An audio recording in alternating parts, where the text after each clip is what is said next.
right, we are going to start, of course, at number 10, the 10th best team in the National Football League, falling, I believe, 5 spots. Yes, 5 spots from last week. It is the Buffalo Bills. The Bills are the 10th best team in the National Football League, and here is why. So there are some folks that I've seen when they've done their top 10 list that have the Bills completely out of it, and I get that because the argument you can make is, hey, they beat the Cardinals, Arizona's not a bad football team, but they beat the Cardinals at home. Very could easily lost had there been a PI call at the end. Okay, you have that. You have the fact that they beat up a Dolphins team that has not been very good this year. That was the game that Tua got hurt.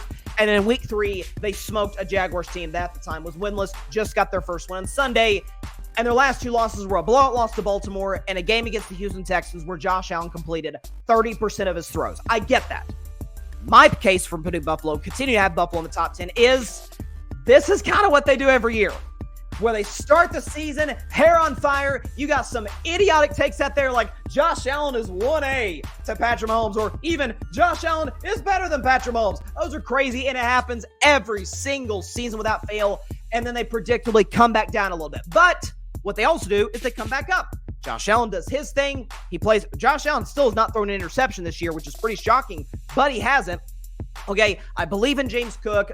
Allen's not going to complete 30% of his passes the rest of the season. Buffalo's defense is going to get healthier as time progresses. Keon Coleman gets better and better week after week. I still think this team is going to cruise. This isn't saying much, but cruise the AFC East title, and that's why I have the Buffalo Bills as the 10th best team in pro football. At number 9, back on Bryce's best 10 after a brief absence. At number 9, it is the Atlanta Falcons. Rise up. The Falcons are the 9th best team in the National Football League, and here is why. I thought that was as impressive of a win on Thursday Night Football that they got the other night, a week ago against the Buccaneers is why I saw. So Tampa Bay does virtually whatever they want offensively, and that's an indictment of Atlanta's defense. Need to see more from the guys that they acquired, like Justin Simmons, like Matthew Judon and company.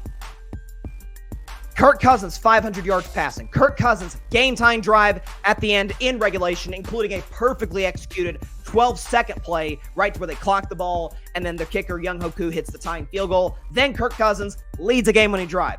Kyle Pitts has gotten slowly but surely more involved. I still, for the life of me, don't understand why Bijan Robinson is not getting the football. Clearly, it wasn't just an Arthur Smith problem. I don't know if it's an Arthur Blank problem.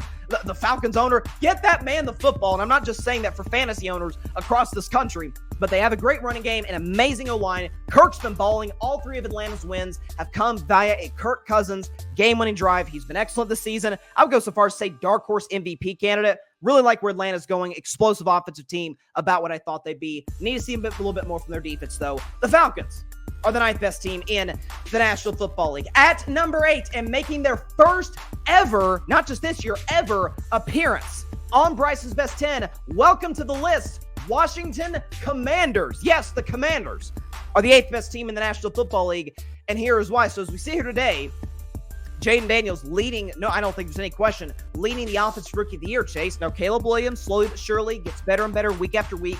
I actually thought about putting the Bears in the top 10. I decided to keep the Bills in out of respect for them and what they've showed us they're capable of doing. As for the Commanders, number 1 scoring offense in the NFL, averaging about 31 points per game.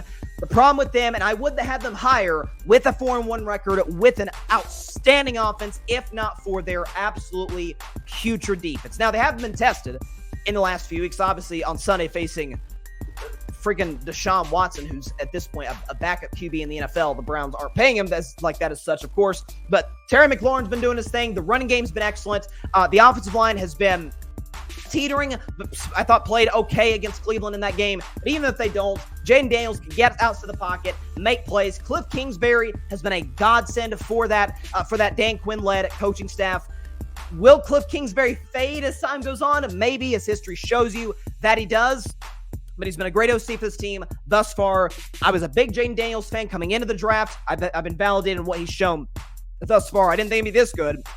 He's completing like almost 80% of his throws through the first 5 weeks of the season. Washington's a great offense. It's an offensive, particularly a quarterback's league, as I've said for 3 years. The Commanders are the 8th best team in the National Football League. At number 7 and moving up, moving up 3 spots from a week ago, it is the Green Bay Packers. The Packers are the 7th best team in the National Football League, and here's why. So Jordan Love, by the way, first win of the season for him. Kudos to him. He threw a Will Levis-like interception against the Rams in his own end zone. I don't know what the heck was going through his mind. Here's what I'm impressed with Green Bay, though, right? Xavier McKinney. My sister, who's a Packers fan, is like, get me a Xavier McKinney jersey. 5 picks in 5 games. You look at offensively for the Packers. So they have the Romeo Doubs drama. That's not great. Christian Watson's been dealing with injuries. They've still got Dontavian Wicks, and they got this kid.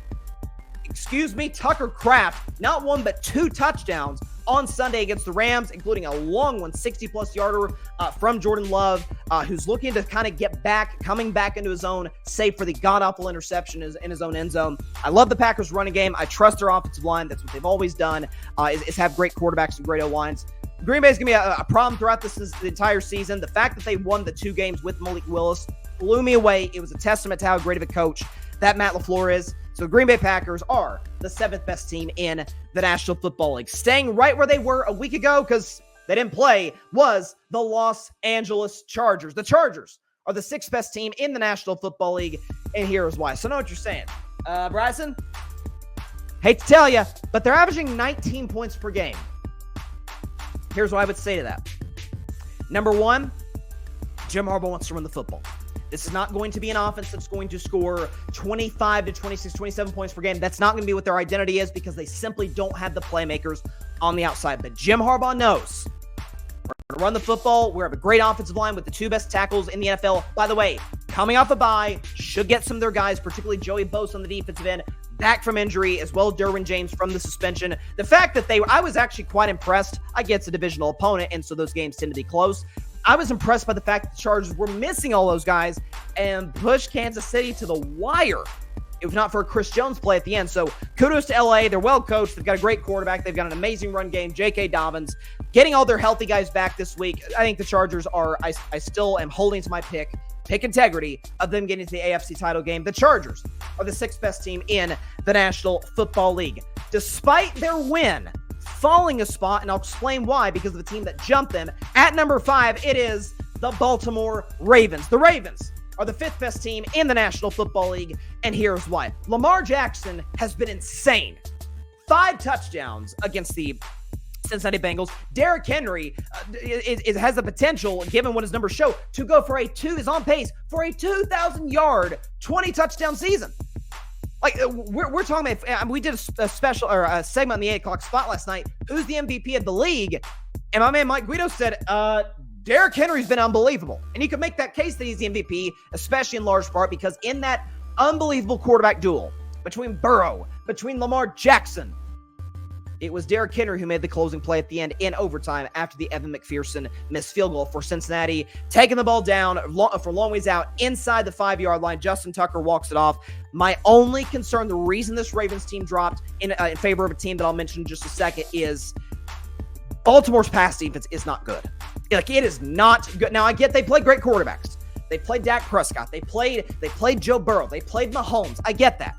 But I have not liked what I've seen from the secondary at all. The Ravens' identity, their entire franchise's history, has been defense. Can they turn that around? We'll see.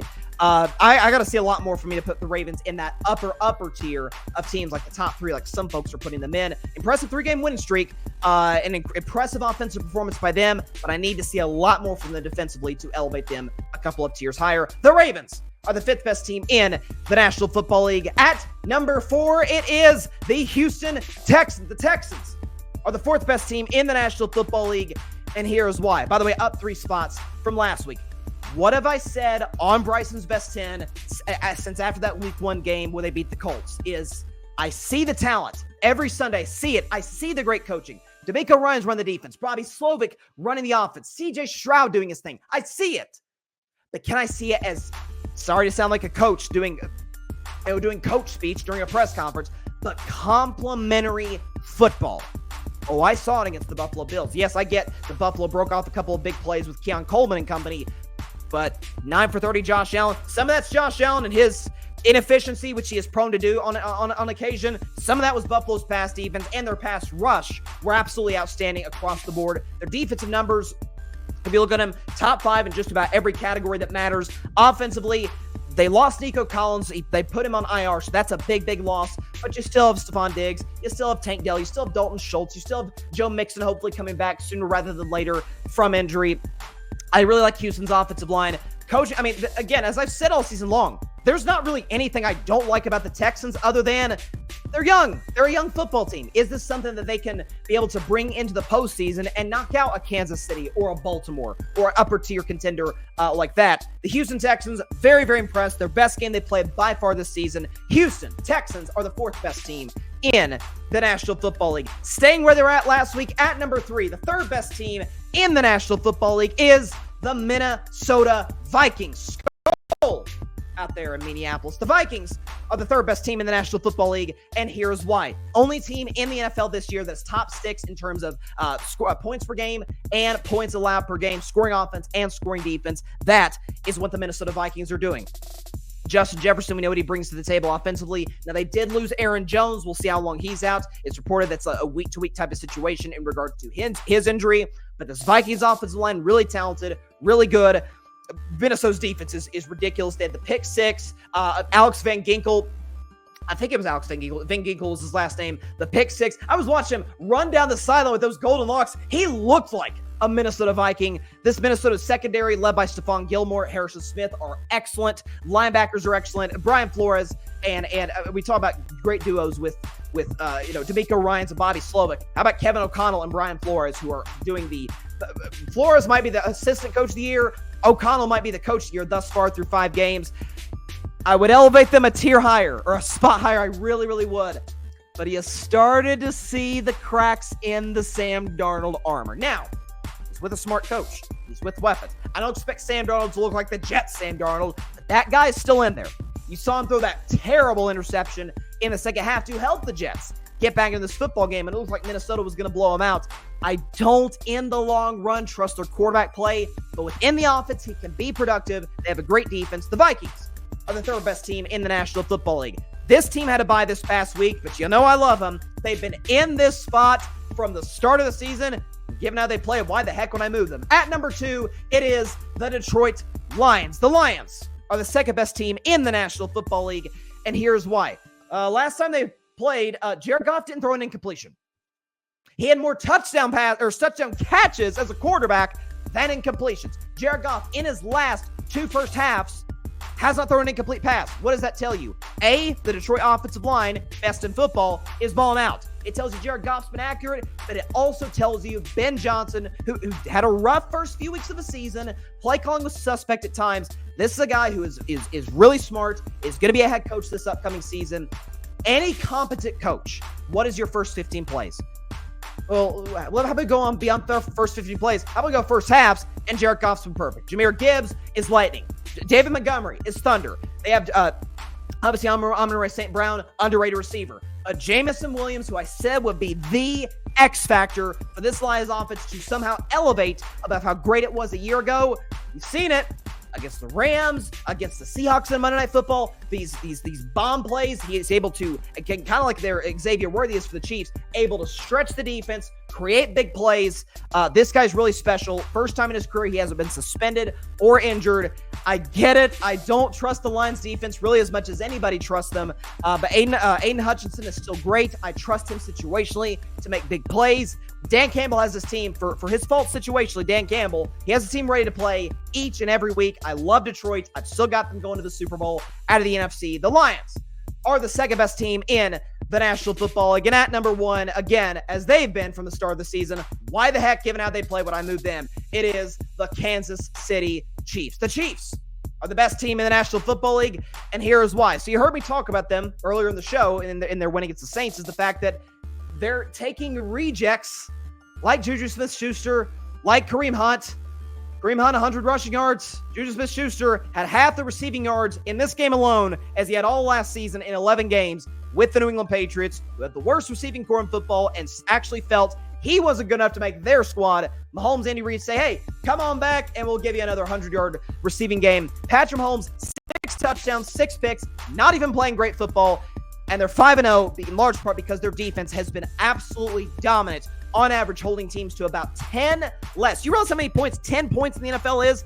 About 10 points less them what their average points per game total is against good teams too, or at least good offenses. Cincinnati, Baltimore, the Falcons, the Chargers, the Saints have been productive offensively this year. It's a great defense. They haven't lost a game since Christmas. They have not lost a game since Christmas of last year. Am I supposed to move them? What are we talking about here? Let's not entertain that foolishness. The Kansas City Chiefs, the back-to-back Super Bowl champions, who again have not lost since Christmas, are the best team in the National Football League. Thanks so much for watching the show on YouTube, and be sure to go click that big red subscribe button and check out the other clips and full shows from Carving It Up Live, as well as our other incredible content creators here on the Grid Network.